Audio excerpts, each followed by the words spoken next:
بسم اللہ الرحمن الرحیم۔ ناظرین، جب کوئی لشکر اپنے جری اور بہادر سپہ سالار کی قیادت میں فتح سے ہمکنار ہو کر لوٹتا ہے تو اس کا حوصلہ اور عزم اپنے عروج پر ہوتا ہے۔ یوں تو میدان جنگ میں بظاہر سپاہی لڑتے ہیں، لیکن ان کو کامیاب حکمت عملی کے ساتھ دشمنوں سے لڑانا بہادر سپہ سالار کی دلیری کا ثبوت ہوتا ہے۔ لشکر کی عظمت اور حوصلے کا امین ایک بہادر سپہ سالار ہی ہوتا ہے، جس کے نتیجے میں فوج کو دشمن پر غلبہ پا کر فتح سے ہمکنار ہوتی ہے۔ عسکری دنیا میں مسلم سپہ سالاروں کے نام ہمیشہ درخشاں ستارے کی طرح روشن رہی ہے، جن کے بہادری اور ثابت قدمی نہ صرف اسلامی لشکر بلکہ دیگر اقوام عالم کے لیے بھی بے مثال نمونہ ہے۔ اسلامی لشکر کے یہ جان باز سپہ سالار میدان جنگ میں دشمن کے لیے موت اور اپنوں کے لیے امن و راحت کے پیامبر ہوتے ہیں۔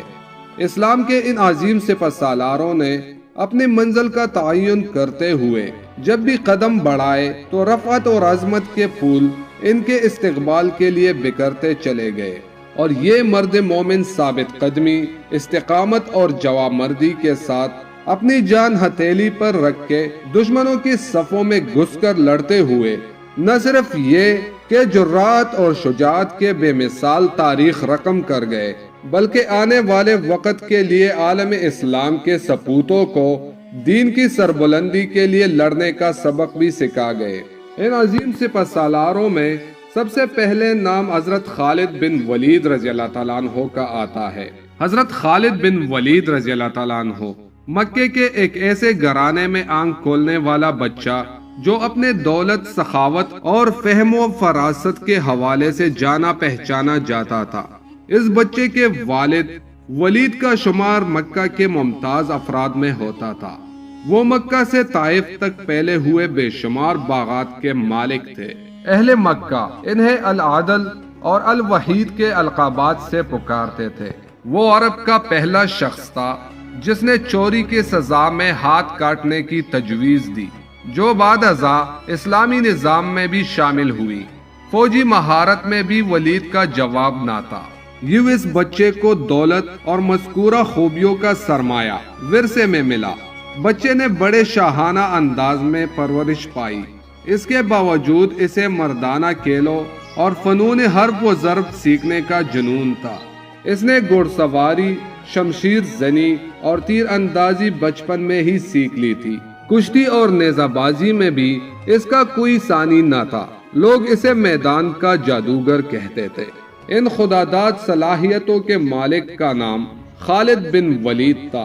میدان کھیل کا ہو یا جنگ کا، آپ اپنی ذہانت اور مہارت سے پانسا اپنے حق میں پلٹنے کے ماہر تھے۔ حضرت خالد رضی اللہ تعالیٰ عنہ نے کشتی میں مکہ کے بڑے نامور پہلوانوں کو پچاڑ دیا تھا۔ ایک بار مکہ میں کشتی کے مقابلے ہو رہے تھے۔ حضرت عمر فاروق رضی اللہ تعالیٰ عنہ، جن کا شمار شہر کے نامور کشتی لڑنے والوں میں ہوتا تھا، آپ کے مقابل تھے۔ دونوں ایک دوسرے کو پچاڑنے کی بھرپور کوشش کر رہے تھے۔ مقابلہ کافی دیر جاری رہا اور فیصلہ نہیں ہو رہا تھا۔ اچانک حضرت خالد رضی اللہ تعالیٰ عنہ کا داؤ چل گیا۔ انہوں نے اپنے ماموزاد حضرت عمر فاروق رضی اللہ تعالیٰ عنہ کو اٹھا کر پٹخا، جس سے حضرت عمر فاروق رضی اللہ تعالیٰ عنہ کی پنڈلی کی ہڈی ٹوٹ گئی اور میدان حضرت خالد رضی اللہ تعالیٰ عنہ کے ہاتھ رہا۔ قبول اسلام سے پہلے حضرت خالد بن ولید اسلام کے سخت مخالف تھے۔ آپ اسلام اور مسلمانوں کو نقصان پہنچانے کی ہر ممکن کوشش کرتے اور میدان جنگ میں مسلمانوں کے خلاف پیش رہتے تھے۔ جنگ احد میں فتح یاب مسلمانوں کو شدید نقصان پہنچانے والے خالد بن ولید ہی تھے۔ ذہانت اور حاضر دماغی حالات کا تجزیہ کرنے اور جنگی حکمت عملی میں آپ کو کمال حاصل تھا۔ اسی ذہانت اور جنگی سوجھ بوجھ نے حضرت خالد رضی اللہ تعالیٰ عنہ کو کچھ عرصے سے عجیب ذہنی کشمکش میں مبتلا کر رکھا تھا۔ یہ 628 عیسوی کا موسم بہار تھا۔ پودوں پر کلیاں پھول بن کر کھل رہی تھی، بازاروں میں رونق بڑھ رہی تھی۔ حج کا زمانہ قریب آ رہا تھا۔ اسی لیے عارضی دکانوں اور ٹیلوں نے شہر میں چہل پہل بڑھا دی تھی۔ لیکن عجیب بات یہ تھی کہ اس بار بنی مخزوم کا شہزادہ خالد کچھ اداس اور کھویا ہوا تھا۔ وہ شہر میں منعقد ہونے والے جسمانی اور جنگی کھیل تماشوں کے مقابلے سے بالکل لا تعلق تھا، جن میں وہ ہمیشہ بڑھ چڑھ کر حصہ لیتا تھا۔ اس کی سوچ کا محور اسلام کی ہر روز بڑھتی ہوئی طاقت تھی۔ حضرت خالد بن ولید رضی اللہ تعالیٰ عنہ سوچ رہے تھے کہ اب تک اسلام کے مخالفین نے مسلمانوں کو میدان جنگ میں 28 بار للکارا ہے، لیکن اپنی تمام تر عددی برتری اور بہتر جنگی ساز و سامان کے باوجود ذلت اٹھائی۔ کبھی آپ کے ذہن میں جنگ بدر کا نقشہ پھرنے لگتا، جب معمولی ہتھیاروں سے لیس 313 مسلمانوں نے ابو جہل کے لشکر کو شکست فاش سے ہمکنار کیا تھا۔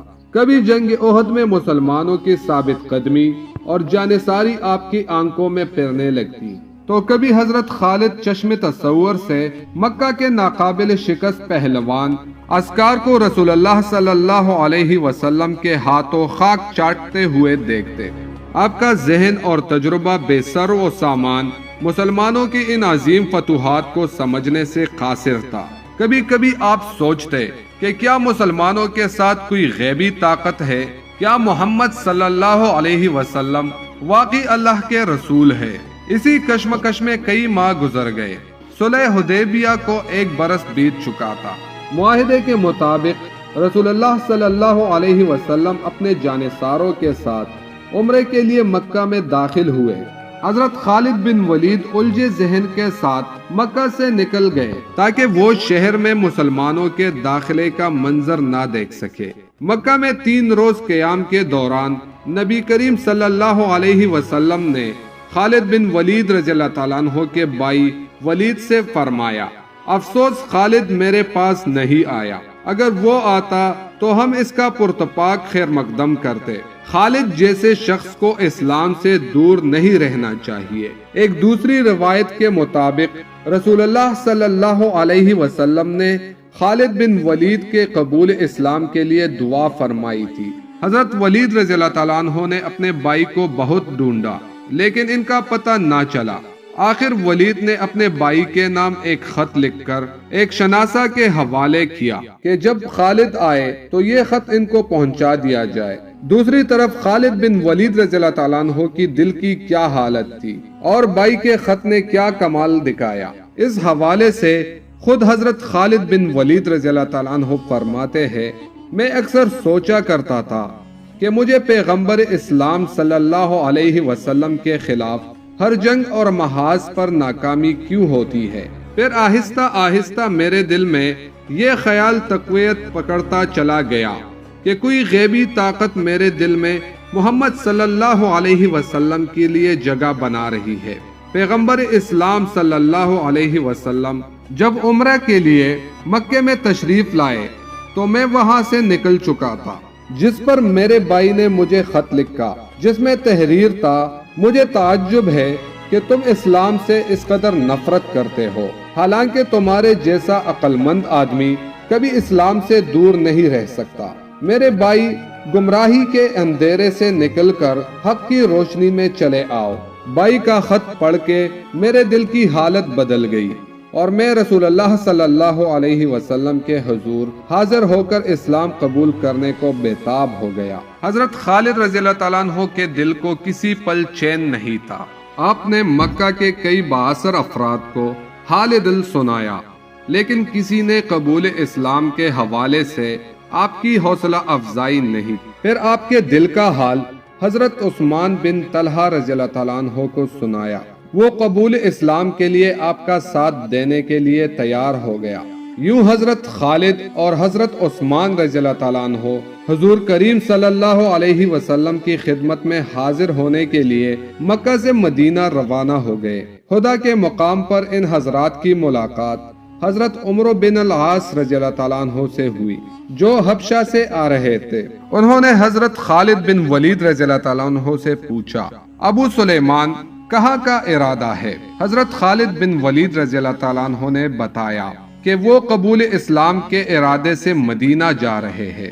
حضرت عمر بن العاص رضی اللہ تعالیٰ عنہ نے بتایا کہ وہ بھی یہی ارادہ رکھتے ہیں۔ 31 مئی 628 عیسوی کا دن اسلامی تاریخ میں بے حد اہمیت رکھتا ہے۔ اس دن اسلام کے دو عظیم جرنیل خالد بن ولید اور عمر بن العاص رضی اللہ تعالیٰ عنہ عثمان بن طلحہ رضی اللہ تعالیٰ عنہ کے ساتھ مدینہ منورہ میں داخل ہوئے۔ سب سے آگے حضرت خالد بن ولید رضی اللہ تعالیٰ عنہ، ان کے پیچھے عمر بن العاص رضی اللہ تعالیٰ عنہ اور ان کے بعد حضرت عثمان بن طلحہ رضی اللہ تعالیٰ عنہ تھے۔ حضور صلی اللہ علیہ وسلم نے انہیں دور سے آتے دیکھا تو تبسم فرمایا اور اس وقت تک مسکراتے رہے جب تک یہ تینوں حضرات آپ صلی اللہ علیہ وسلم کے پاس نہیں پہنچ گئے۔ انہوں نے آ کر خدمت اقدس میں سلام عرض کیا اور کلمہ پڑھ کر مسلمان ہو گئے۔